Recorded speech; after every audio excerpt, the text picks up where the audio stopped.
Hello and welcome to the Mission Recovery Podcast. My name is Maroof Ahmed and I'm the co-founder of Quit Genius, the world's leading digital clinic for substance addictions. I'm going to be speaking to inspiring individuals about their journey to addiction recovery. Recovery should be celebrated, and the goal of Mission Recovery is to break down the stigma surrounding addictions and to empower others to live addiction-free lives. This is Mission Recovery. Welcome to the latest episode of the Mission Recovery Podcast. In today's episode, I'm very honored to be joined by Kirstie Settas-Jones. Kirstie is the National Leader for Health Management at Willis Towers Watson. She has more than 25 years of experience in corporate health management and well-being. She helps many large employers across the US develop health management programs that align with their strategies, including behavioral health programs. She's a true subject matter expert in this space, and I'm excited to learn more from her today. Kirstie, it's an absolute pleasure to have you on the podcast.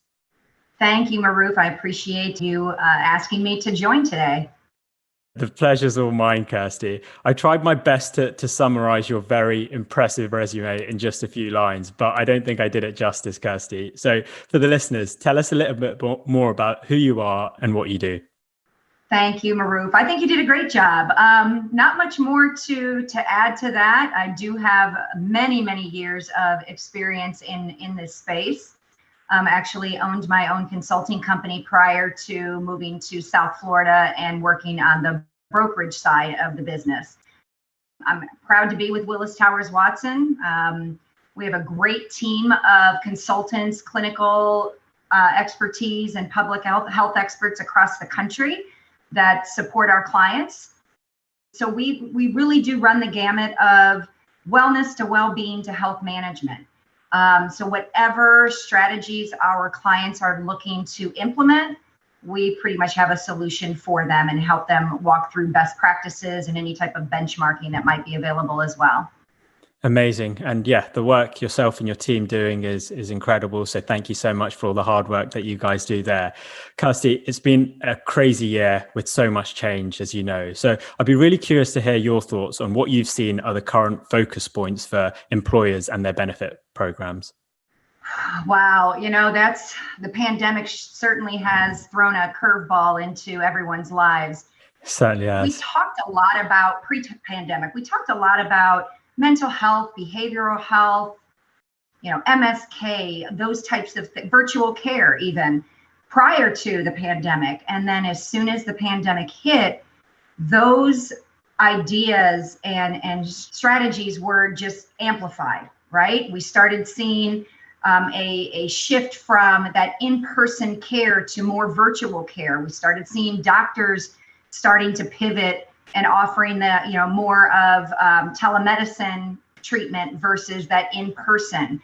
We've seen anywhere from 50 to 150% usage in telemedicine now. Wow. We've seen technology-based mental health services really start to come around.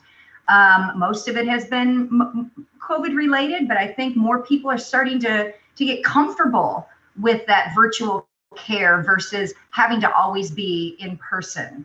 But we're also seeing 92% of employees are feeling anxious because of COVID. 40% of adults are reporting struggles with mental health or substance abuse. And that was in mid-2020. I can only imagine what that is now over a year into this. Over 13% of adults have started or increased substance abuse during the pandemic. We've seen a major increase in adults considering suicide. So all of these things are starting to come into play, not to mention the physical toll, right? You're sitting more, you're not moving as much because gyms weren't open. People were just scared to go out. Financial, you've got, employees being furloughed. You've got folks losing their jobs. Just all of this, I hate to call it a perfect storm, but really everything has just come together, and it's across the entire well-being spectrum. Yeah, there's some crazy statistics that you shared, Kirstie, Mhm. and I definitely agree with you there around things just being amplified and therefore accelerated, right? Telemedicine was a thing that was sort of discussed before the pandemic, but now the pandemic has come in, it's accelerated the adoption of things like telemedicine. And unfortunately, there's some really big problems out there that have been amplified, like you said. Like, people are stuck at home, people are at risk of burnout, people are at risk of being just sad, and like you said, that sadness can lead to multiple things later down the line around mental health issues, suicidality, and this all falls under the umbrella and ultimately can lead to substance use, which, like you said, has really spiked over the last year. Like, the stat that you've mentioned there is crazy. And one thing I was reading recently is that there's been a 25% increase in alcohol sales and an 18% increase in drug overdoses. People are at Yeah. home, people are drinking more, people are buying more alcohol, and it's at its highest rate ever. And like, that's staggering to hear. So I'm curious to hear what you've seen with regards to substance use and addictions with some of your employer clients and how this really has shifted some of their focuses as well. Well, I mean, just the stats alone, I think, speak for themselves. But we've seen a lot of, I mean, I look at mental health, substance abuse kind of all in the same umbrella. Mm. And we've seen employers really try to communicate, hey, we've got this EAP. Why don't you use it? But we're really not seeing the engagement that you would think after the employers are communicating that. It could be because people are just entering survival mode, right? They just don't know what to do, aren't ready to seek out that immediate support. We're also seeing, that shift from that in-person to trying to have that virtual care. And some providers just weren't able to pivot that quickly. So we have an access to care issue. So even though somebody might want help and need help, they may not be able to get it right away. I know if it was me and I needed to talk to somebody right away, I don't want to have to wait 4 to 6 weeks to get into a provider because they're just not available. And I think that a lot of mental health needs, especially today, may not be met in a traditional EAP type model, right? We're starting to see some more disruptors in this space that are really changing the face of the game a little bit. So that's how we kind of see some of our employers looking as well. Certainly management training, right? Being able to identify when you have somebody on your team or one of your employees that is going through some sort of mental health issue or some substance abuse issues. And I think it starts there as well. So not only having those benefits and those that support and the resources available from a corporate level, but then training your managers to know when something is occurring. Absolutely. And that's really interesting, actually, because from what we've heard as well from speaking to some employers, there's that common theme there of the APs having quite a low utilization. I think the average utilization, something's like as low as like 3% for EAPs. Mhm. And then you have the inpatient services, which can be very expensive, often out of state, out of network, and, cost extortionate like medical bills for some of these employers. But the other interesting and big issue here is that a lot of the existing support, like you've rightly pointed out there, is reliant on the in-person treatment, which has been tough because we've all been stuck at home, right? I've been stuck in Right. the same like home office for the last 12 months and I can't wait to get back on a plane. But I guess one of the good things to come out of this, and like you almost touched on there, has almost paved the way for some of these disruptors in this space, is there's been some emergency changes to the regulations, which means that medication assisted treatment for substance use programs can now be delivered via telemedicine. What impact do you think this is going to have in really solving this issue? I don't know if we'll ever be able to solve it. I think we're starting to get down that line, right? And I think as you start to pull the levers, pull the triggers that you need to from an employer perspective, because more and more employees are looking to their employers to provide all of these different resources and programs and support that is needed because you spend so much time at your job. And I do know from looking at some of the statistics, distress, anxiety, depression, it's really affecting our younger folks, that 18 to 49 instead of the 50 and over crowd. And that's really where you're trying to recruit talent, future talent for your organization. So again, I didn't mean to digress there too much, but I think as we start to pull the different triggers that are available, looking at the different resources and benefits that are available, expanding and promoting that virtual care, looking for, group therapy sessions if needed, making sure that you're communicating. And again, I keep going back to that management training, but I think that's really that first line of defense. Looking at your PBMs, looking at your carriers, really leaning on them, making sure that you've got adequate network access, for any type of inpatient or outpatient substance abuse treatment that might be needed. Looking at your behavioral health networks, having workplace programs that really start to decrease that stigma, provide that education, and then support those members that might be at risk. And as you start pulling all of those triggers, I think you'll see things, maybe the ship, start to go the right way a little bit, but solving it, I think we're a long way away from that. Yeah, absolutely. And actually that's a few really interesting points that you mentioned there. And stigma is something I want to touch on later on, as well as like engaging employees earlier, because that's a really, really tough problem that I don't think anyone has solved yet. So would love to touch on that in just a moment. But I guess like on the regulation change that you mentioned just at the beginning there, I think that's been a game changer, for virtual care providers like Quit Genius, who provide medication assisted treatment programs for substance addictions. We can now, hopefully by the end of this year, cover 97% of the states. That just would not have been possible with the previous regulations that had been out there. So I guess you could almost argue that there's a wider health policy problem here too. And, there's been a few temporary regulations that have helped. But my question to you, Kirstie, and this is actually my favorite question that I'm going to ask you today. If you were the president of the United States of America and you were based out in Washington in the White House, what policies and regulations would you put in place to help solve and I use this word solve lightly, but help with the substance use epidemic? Maroof, I didn't see that on my list of questions to prepare for. So wow, did you put me on the spot on that one? Oh, wow. I wish I could solve all the problems of the world. What's the one thing I would do? Gosh, I don't know, Maroof. I might have to take that chew on that one a little bit and join another podcast on that one, because that is a really heavy question. That is. And sorry for putting you on the spot, Kirstie. Wow. I think it's not just, I don't think it's an isolated incident, right? I don't think you can just hone in and say, okay, we've got a substance abuse issue or an addiction issue, because I think it's so much more than that. There's so many things that could lead to that. There are people, like I said earlier in the podcast, that started drinking, started using substances at the beginning of the pandemic, and maybe never used them before because they did not know how to cope with everything that was happening.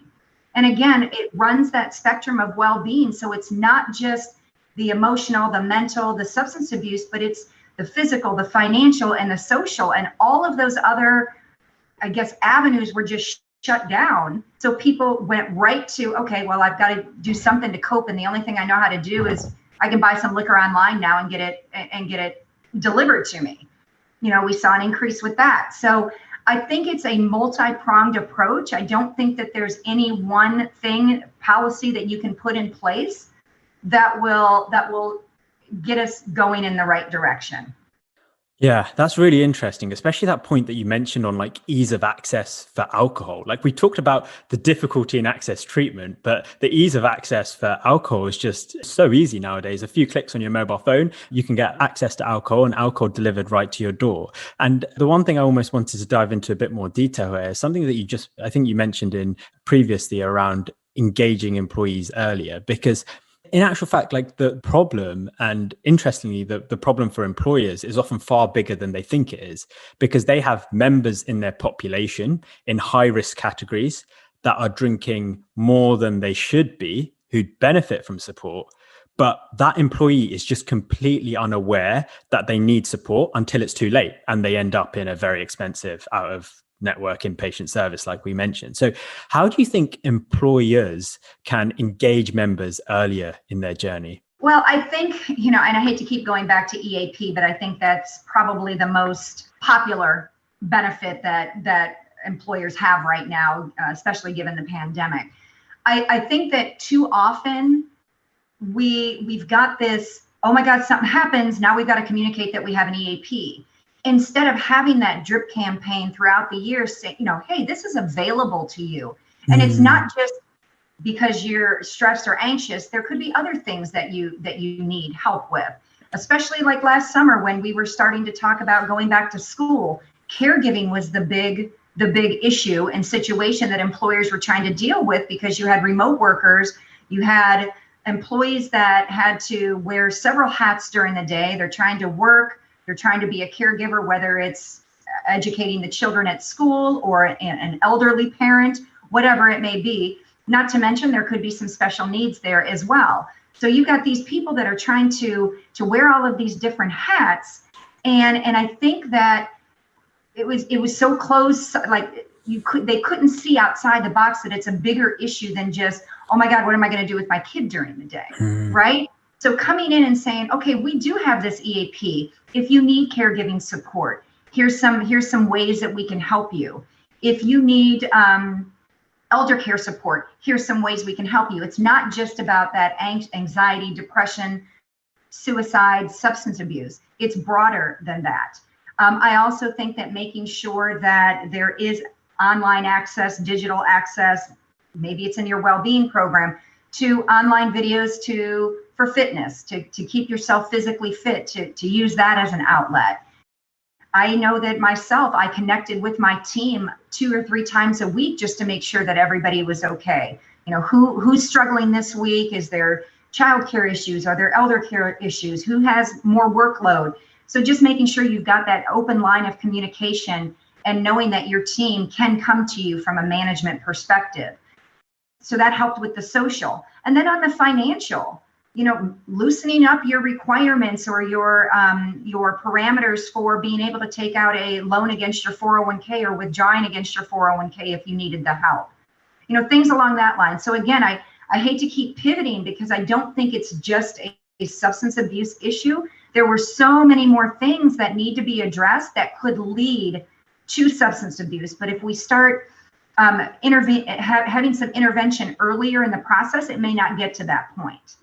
Absolutely. And actually, I love the approach that you took there in like that holistic nature of it, right? It's not just like the actual enrollment campaign that you're sending out. There's so many prerequisites before that and things that need to happen before that for them to even be able to access it. So I love that almost holistic approach that you're taking there. And I also definitely agree with you in the sense that there's so much that needs to be done to solve this, from step 1, step 2, all the way through to the final step. And for us, it's a really big challenge and something that we're like facing at this moment in time. There's all sorts of different issues that lead to members not being able to, access or even enroll in the programs that are available to them that are being covered by their employers. And we've really tried to take a different approach to this, Kirstie. So I think obviously historically traditional programs will be like, hey, here's this addiction treatment program, or here's this EAP that's available to you. Sign up now in just a few clicks. Our outreach has actually been focused on trying to get members earlier on in their journey. So we're saying, hey, are you drinking healthy amounts of alcohol? And asking them if they would like to book in a free call with one of our care coordinators. Do they want a free health check to find out if the levels of the alcohol drinking are healthy? And then they can identify themselves and also be given recommendations as to whether they actually need support, because often people don't identify as even needing support. So they might see that email notification, or they might see like a poster in one of their manufacturing plants, but they may not associate with alcohol or even having any sorts of support needing with alcohol, because they're like, hey, actually, I drink a glass of wine a day, but that's fine, right? But it might be in that slippery slope where this ease of access that you've talked about, that's now gone to 2 glasses of wine every night. And, that's something that might need to be addressed and they benefit from support with. So really almost like looking at the issue from first principles and identifying how can we like try and tackle this in a different way that might help other people that aren't being targeted or haven't been targeted historically. So just really interesting thoughts and conversations. So thank you for sharing that there, Kirstie. And definitely agree with you, a problem that needs further thought, further experiments and further things that need to be done to hopefully solve it. Kirstie, I know you're familiar a little bit with the Quit Genius platform. So would love to hear your thoughts on our approach to deliver digital medication assisted treatment program to members at the comfort of their own home. I remember when I first heard about Quit Genius, the first thing that popped into your head was tobacco cessation vendor, right? And you've pivoted into so much more than that. I love that multi-addiction approach that you have, because it may not, tobacco, you can be addicted to tobacco too, but I think that seeing the situations and issues and substance abuse that you really can focus on, I think is a game changer. We don't see very many vendors that are focusing in this. I like your combination of not only the medication adherence, but the therapy approach, right? And meeting the person where they are, whether it's trying to get them before it gets down the road where it's unhealthy.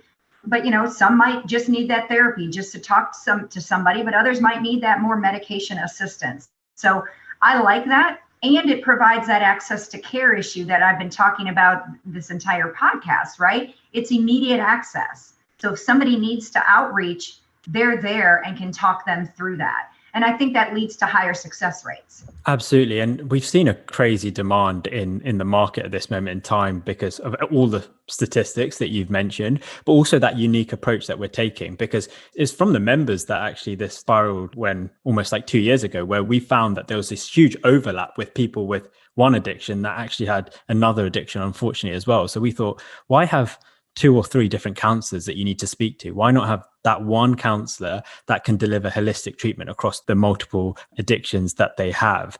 But the other thing that almost comes hand in hand, and you mentioned this actually earlier on, is the mental health comorbidities that unfortunately people suffer from when they have some substance addictions. And there's that huge overlap between the two. So how do you think employers can tackle this problem of substance addictions with mental health comorbidities in a really holistic manner? I think that's a hard one. We do know, we've seen statistics where those that do have anxiety or depression are 3 times more likely to have addictive behaviors, right? So if you're looking at your data and your metrics and you see an uptick in anxiety medications, depression diagnoses, okay, we probably got a bigger issue than we know right now, right? And we may not see it right away. Typically, we see those with anxiety and depression, 17% of them probably have a substance abuse issue. 42% of them probably have some sort of addictive behavior. It may not be substance abuse. It could be a multitude of things. But knowing that you have that data in your hands and knowing that we've got these statistics, these historical statistics, you can start to do something about it then, right? The first step is knowing that you have an issue. And if you know depression, anxiety, suicidal tendencies are starting to increase, everything else is kind of going to come along with that. So what do? Do you need to rethink or reconsider your EAP and the benefits and programs that you have available? Do you need to lean on your carrier? Do we need to lean on the PBM to pull some certain triggers as well? Do we need to look at management training? Do we need to look at alternatives for an EAP? More digital access versus, trying to pick up the phone and getting into somebody when the network is already maxed out. There's not enough providers right now to be able to provide that support. So I think, again, just knowing that you have an issue, then you can say, okay, what can we do about it? Absolutely. And I think that overlap and those statistics that you've mentioned are staggering, really. The fact that so many of those people with anxiety and depression have some sort of substance addictions, the sheer number and the sheer total of it. So last time I checked, it was like 9 million people in the US who are suffering from both mental health illness and addiction. But the crazy stat that almost followed from that was that only 7% of these individuals are getting treatment for both conditions. Radical change needs to happen. If someone is suffering from both a mental illness and addiction, they need treatment for both of those. And they need medication-assisted treatment. They need some sort of therapy program and medication if needed for their mental illness. They should not just be treating individual conditions in silos. And again, like you said, a ton of work needs to be done there by policymakers, by healthcare providers, by vendors in the space to really help collaborate in what's really two sides of the same behavioral health coin, right? There's the substance addictions and there's the mental illness. So hopefully the years coming forward, especially with how this is really spiking, we can find ways to identify a solution that's far more holistic in nature. Like I said, I think awareness is the first step, right? And then validating that, hey, we've got the data to show that there is an issue, but it's, just lack of knowledge. But if we're aware, at least now we've got the knowledge, it is breaking down that stigma. It could even be just misunderstanding the condition or the care that person needs, right? And then not knowing where to start. So we've got to have that starting point so that people can get on that road to finding that support or help that they need. But I keep going back to, quality or quantity of care. Do we have access to care? What is the quality of care, right? Just because there's a provider out there or a therapist out there doesn't mean they're a quality therapist. So we need to be careful there as well. Looking at time and travel needed. Does that person need time away from work to be able to take care of their issue? Your population needs are going to vary, right? Depending on what the diagnosis is, what part of the country that they are in, socioeconomic standards, things along that line. Looking at making sure that there is coordination across all of the solutions. So, right, you've got your behavioral health, and you might have your substance abuse therapy, but are they being married? Are they talking to each other to make sure that that person is getting the care that they need from both sides of the coin? Making sure that the referral process is easy and the person can navigate that. And making sure that folks understand it's okay to seek care. Some people just aren't seeking care. No, I got this. I don't need any help. I don't need to do anything with it. I can handle it. But there does come a time that you're going to have to seek care. Also keeping in mind that your members' needs, the care needs, might change over time. So just because this is the care you need today, that may not be the care you need in 6 months. And then at the end of the day, paying for care, there might be a cost barrier as well. So these are so many different things where I think the system is failing us right now that we need to address. That's really, really interesting. And some of the points that you mentioned there are so pertinent, especially around speed of care, time and travel to get to care. But the interesting one that I wanted to dive into a bit more detail was actually that members aren't even seeking the support that they need, right? And that's almost another commonality between mental health and substance addictions. Big stigma associated with seeking treatment for substance addictions, for mental health issues, which is often a really big barrier for members to go and seek treatment.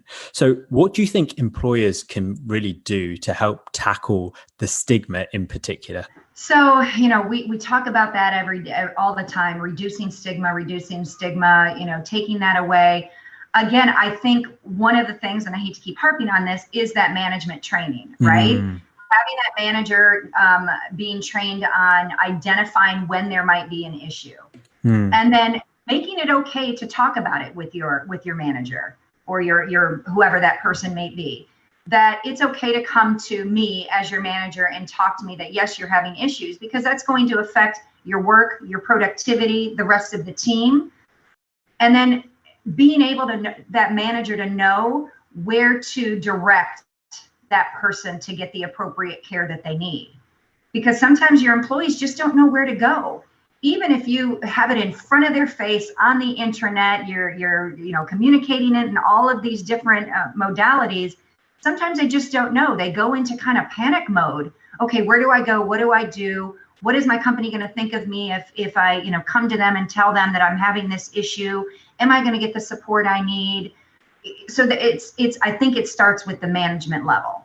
Absolutely. And that's a really, really good point, Kirstie. It coming from a top-down level, like reducing stigma, need to come from the influencers of the company, right? The CEO talking about the fact that us as a company, we celebrate recovery, right? And, we want to help you, and you won't be judged if you do suffer from a mental illness or if you do suffer from substance addiction, and really like being quite vocal about this, because unfortunately this stigma that's built up over multiple decades and this almost taboo associated with substance addictions and mental illness that we really need to overcome. And that really should start from the top for sure. So I really like that point that you've mentioned there.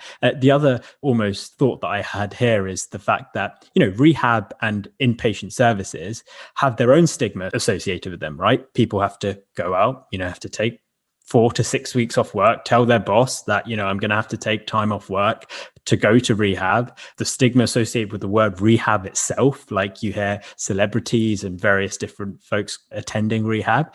And the one thing I'd be curious to hear your thoughts on is we now have these remote services with, that can be done at the privacy and confidentiality of a member's home. And you've talked about how that might help improve the speed of access and things like that. How do you think this can help break down the stigma surrounding treatment for substance addictions? And maybe talking to me a little bit about some of the pitfalls it might encounter as well. I think that is really going to help break down that stigma, right? Because you don't have to go to your company and say, I need to take 4 to 6 weeks off because I've got to go inpatient.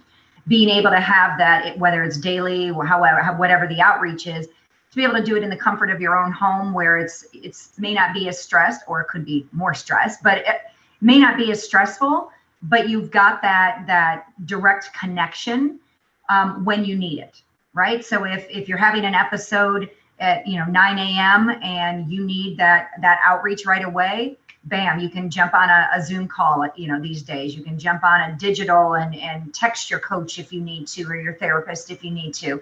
I think it's just a game changer with virtual care. I think that's really going to help. We have seen 15-fold increase in some of our telehealth visits. We've seen 80% of employers are more likely to use an emotional or mental health benefit if they can access it through their smartphone. That was just something that we didn't see before. I was that type too, that wanted to be in person, the doctor touching, feeling me. Now I'm like, no, I don't need to come in. Let's just talk over the phone. I think 48% are now have tried having moving to like more online sessions. They're more open to it because they had to do it. There was no choice. So I think this has really rapidly made us think outside the box and made us do things that we probably weren't as comfortable doing. It probably could have taken another 5 years for us to get to this point, but the pandemic forced us to be able to look at care differently and how we receive care. I couldn't agree with that anymore. And almost like touching on that stigma point, I think one of the big ways that we can address stigma is having leaders like yourself talk about it, talking about how prevalent addiction is, talking about how normal it is. This goes like a long way to get people to speak about it and really reduce the stigma surrounding it. And I think really the aim of this podcast to get people speaking about addiction, to get leaders like yourself speaking about addiction, because this will really help the people out there that are suffering. Changing tack just a little bit now, Kirstie, what are the key things you're looking for in a solution when evaluating it in the behavioral health field? Oh, that's because I can tell you what kind of I look for, but then every client is different, right? So I tend to be, and my team tends to be, very vendor agnostic, because you could have number one rated vendor over here, but it may not fit the culture of client B. So it really is making sure that we know what the client's looking for, what their needs are, what the needs of their population are, and closely aligning that, making sure that we're bringing in the appropriate vendors that align with that. So there really, to me, is no one go-to vendor. It really just depends on all of the different options or wants and needs that particular employer is looking for. Absolutely. That makes a ton of sense. And I guess with regards to the wants and needs, and this is like all vendors in the health and benefit field, not necessarily just on the behavioral health field, what have you seen are some of those commonalities as to what they're looking for? User experience. What does that user experience look like, right? Is it easy? You shouldn't having to be clicking around 5, 6, 7, 8 times to get to what you need or to get the answer that particular user needs. Access, account management, I think, could make or break a vendor in this space. Ease of access, implementation is pretty easy. coordination with other vendors that particular client might have, right? Because we talked about that earlier. If you're along that spectrum, making sure that there's coordination so that it's a simpler solution and resolution for the user. So that's what we're seeing across the board. It's not even any one particular vendor in a certain space. That makes a ton of sense. And I think, implementation, playing nice in the ecosystem, account management, so key to keeping quite complex employer clients, happy, right? Especially when it comes to health and benefit programs and how complex they can be with all the comorbidities that we talked about and all the other complexities that we've mentioned as well. One interesting thought I wanted to get your thoughts on, Kirstie, is that one of the big problems with substance addictions and also mental illnesses is the high risk of relapse. So this high risk of members being readmitted to inpatient services because they go from having quite intense support to almost having quite little support, unfortunately. So we're almost lobbying to reframe addiction, not as a choice, but more as a chronic disease that needs long-term treatment. So I was really curious to hear your thoughts on what we can learn from other fields, like the diabetes field, on how best to tackle some chronic diseases out there. Well, and I do look at mental health, behavioral health, substance abuse. It is chronic, right? You're always going to have to fight against it, right? You can't just, and I know this isn't probably the right analogy to use, but you can't just pop a pill and make it go away, right? You can't do that. I think that there needs to be some resiliency support after, right? To arm those folks with the habits or the resources to maintain that resiliency and to build that resiliency.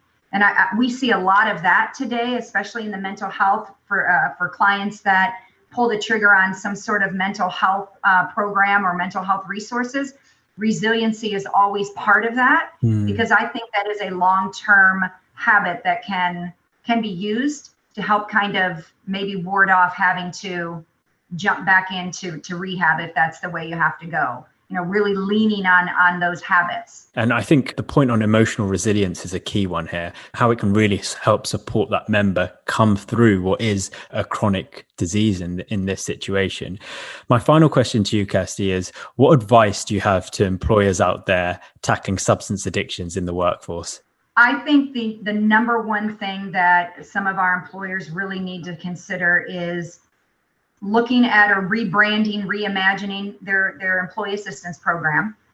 Maybe it doesn't need to be called an EAP anymore. Maybe it needs to be called something else that really represents what it is for your employees, right? I think that, making sure that we support the virtual care models. I think looking at the current events that are out there and making sure that you do have that top-down support. You've got that top-down engagement where it's not just here's our benefits, but here's how you can use it. Maybe we need personal stories, success stories. You need more, maybe even leaders like myself that come out and say, here's how it's affected me and here's what I've done. I've actually done that with my team about 2-3 weeks ago where I had an issue that I was trying to deal with and I knew it was affecting my work and how I was interacting with my team. And I took it upon myself during a team meeting to bring everybody together and let them see me. I'm human as well, right? Just because I'm a senior leader does not mean I don't have these issues come up for myself. But I think my team seeing me and knowing that I was able to self-identify and share my experience with them will make it okay for them to come to me if anything should happen. So really keeping those lines of communication open and making sure people know it's okay. Everybody's going through this. I heard something a while back where, we're not all in the same boat here. We're in the same storm, right? But not everybody's dealing with it the same way that you might be, or your neighbor or your colleague might be. So we really need to have some compassion that people are going through things. And I think that just having senior leaders that have that support, keep those lines of communication open and show that it's okay is the start. Absolutely. And huge kudos to you because the vulnerability that you've shown there. And I think, like you said, having senior leaders speak about this, showing that, it's normal to have these issues and to overcome these is just amazing to see. So thank you so much for those insights there, Kirstie. And thank you so much for joining me today, Kirstie. I really appreciate you taking the time in your incredibly busy schedule and sharing such profound insights. Thank you, Maruf. I appreciate you. So that's it for today's episode. I hope you enjoyed it and thank you for tuning in. You can find out more about Quit Genius on quitgenius.com and the podcast on missionrecoverypodcast.com. If you've enjoyed our content, I'd really appreciate if you could subscribe and consider leaving us a review. Thank you.